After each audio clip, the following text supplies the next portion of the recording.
조선의 역사에서 18세기는 흔히 르네상스로 불립니다. 그 중심에는 조선의 제12대 왕 정조 이산이 있었습니다. 1752년 영조의 둘째 아들인 사도세자와 해경궁 홍씨 사이에서 태어난 그는 태생부터 비극의 그림자를 안고 있었습니다. 그의 나이 겨우 10살이었던 1762년 아버지가 뒤주에 갇혀 죽음을 맞이하는 이모와 변을 목격해야 했기 때문입니다. 이 사건은 정조의 평생을 지배하는 정신적 외상이자 동시에 그를 강력한 개혁 군주로 만드는 원동력이 되었습니다. 세손 시절 그는 수많은 위협 속에서도 학문에 정진했습니다. 개유화라는 도서시를 만들어 청나라의 선진 문물을 수용하고 학문을 연마하며 스스로를 단련했습니다. 1775년 대리청정을 시작으로 이듬해 25세의 나이로 왕위에 오른 그는 즉위일성으로 나는 사도세자의 아들이다라고 선언하며 자신의 정통성을 천명함과 동시에 아버지를 죽음으로 몰아넣었던 벽파 세력에 대한 강력한 견제를 예고했습니다. 정조의 정치를 이해하는 핵심 키워드는 환극입니다.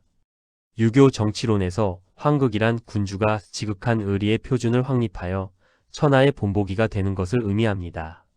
정조는 단순한 통치자를 넘어 신하들을 가르치는 스승, 즉 군사가 되고자 했습니다. 그는 당파적 분쟁을 뛰어넘어 개혁과 통합을 이루기 위해 규장각을 정권의 핵심 기구로 설치했습니다. 정조는 규장각을 통해 우문지치와 작성지화를 표방하며 본격적인 문화 정치를 추진했습니다. 특히 초계 문신 제도를 통해 젊고 유능한 문신들을 직접 교육하고 선발하여 자신의 친위 세력으로 육성했습니다. 또한 신분에 구애받지 않고 실력 있는 인재들을 중용했습니다. 박제가, 이덕무, 유득공과 같은 북학파 서울 학자들을 규장각 검서관으로 발탁한 것은 당시로서는 파격적인 신분 상승 운동의 수용이었습니다. 정조는 남인의 뿌리를 둔 실학파와 노론의 기반을 둔 북학파의 장점을 모두 흡수하여 조선의 문예 부흥기를 이끌었습니다. 그는 학문적 성과를 정리하기 위해 금속 활자인 정리자 등을 만들어 수많은 서적을 편찬했습니다. 조선의 제왕 중 유일하게 자신의 문집인 홍제전설을 180권 100책이라는 방대한 분량으로 남긴 인물이기도 합니다. 정조는 이처럼 탁월한 학문적 능력을 바탕으로 신하들을 압도하며 분당 간의 의리론을 조정하는 강력한 황국의 위상을 구축했습니다. 정조의 개혁은 학문에만 머물지 않았습니다. 그는 백성들의 삶을 실질적으로 개선하기 위한 경제개혁에도 박차를 가했습니다. 대표적인 것이 1791년 단행된 신해통공입니다. 당시 한양의 상권은 금난 정권을 가진 시전 상인들이 독점하고 있었는데 정조는 유기전을 제외한 나머지 시전의 독점권을 폐지하여 일반 상인들의 자유로운 활동을 보장했습니다. 이는 물가 안정을 도모하고 조선 후기 상업 자본이 성장하는 결정적인 계기가 되었습니다. 또한 정조는 노비 제도의 폐단을 깊이 인식하고 있었습니다. 그는 도망간 노비를 추적하는 노비추세법을 폐지하고 부모 중 한쪽이 양인이면 자식도 양인이 되게 하는 노비종모법을 확정했습니다. 그는 임기 말년에 약 6만 명에 달하는 공노비를 해방하려는 계획까지 세웠으며 비록 본인이 생전에 마무리하지는 못했으나 그 의지는 순조 대공노비 해방으로 이어졌습니다. 이처럼 정조는 억눌린 자들을 위한 대동사회를 꿈꾸는 애민 군주였습니다. 정조 개혁 정치의 결정체는 단연수원 화성입니다.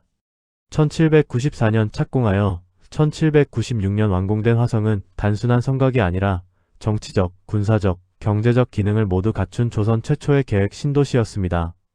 정조가 화성을 건설한 표면적인 이유는 아버지 사도세자의 묘소를 명당인 수원의 화산으로 옮기고 현룡원을 조성하기 위함이었습니다. 하지만 그 이면에는 강력한 왕권의 토대를 마련하려는 고도의 정치적 계산이 깔려 있었습니다. 화성 축성에는 실학자 정약용이 설계에 참여하여 조선과 중국의 축성 방식을 집대성했습니다. 특히 거중기와 같은 신기제를 활용하여 공사 비용과 시간을 획기적으로 줄였습니다. 더욱 놀라운 점은 관례적인 강제 동원이 아니라 성곽 건설에 참여한 백성들에게 적절한 임금을 나라에서 지급했다는 사실입니다. 정조는 화성을 교통과 상업의 거점으로 만들기 위해 저수지를 조성하고 서울과 연결된 신장로를 닦았습니다. 화성은 군사적으로도 완벽한 방어 체제를 갖추었습니다. 장안문, 팔달문 등 4대 성문과 공심돈, 포루, 봉돈 등 독창적인 방어 시설들이 총망라되었습니다. 특히 화성의 군사 지휘소인 서장대는 성 전체를 한눈에 조망할 수 있는 요충지였습니다. 정조는 이곳에 자신의 친위 군영인 장용영의 외영을 설치하여 강력한 군사력을 확보했습니다.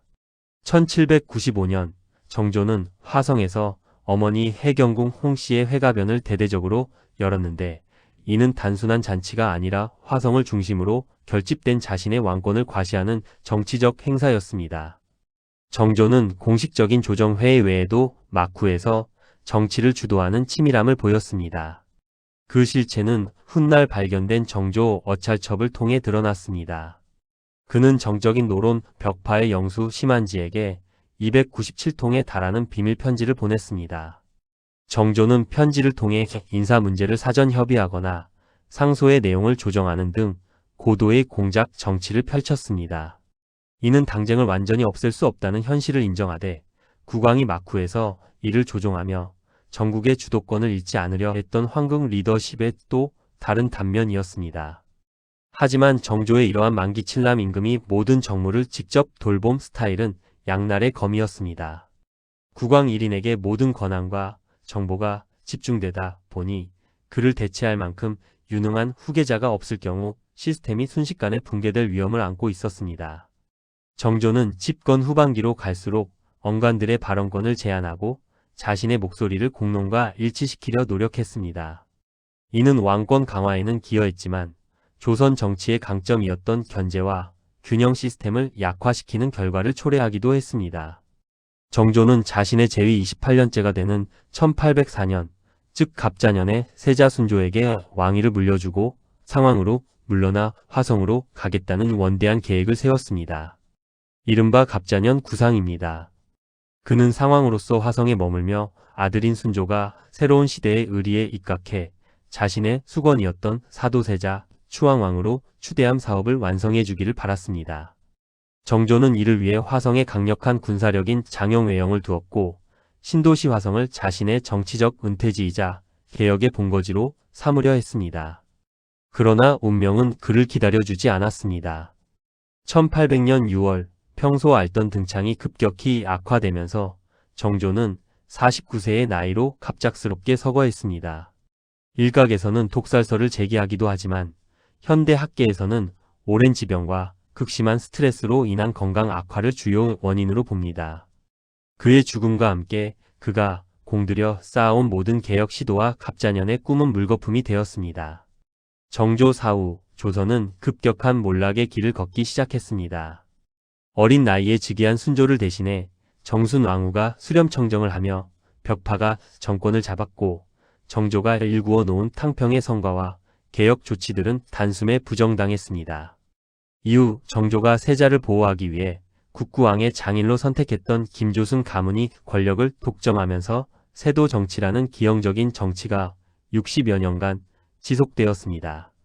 세도 정치기에는 국왕의 권위가 바닥에 떨어졌고 소수 가문의 권력 독점과 매간매직으로 삼정의 문란이 극에 달했습니다.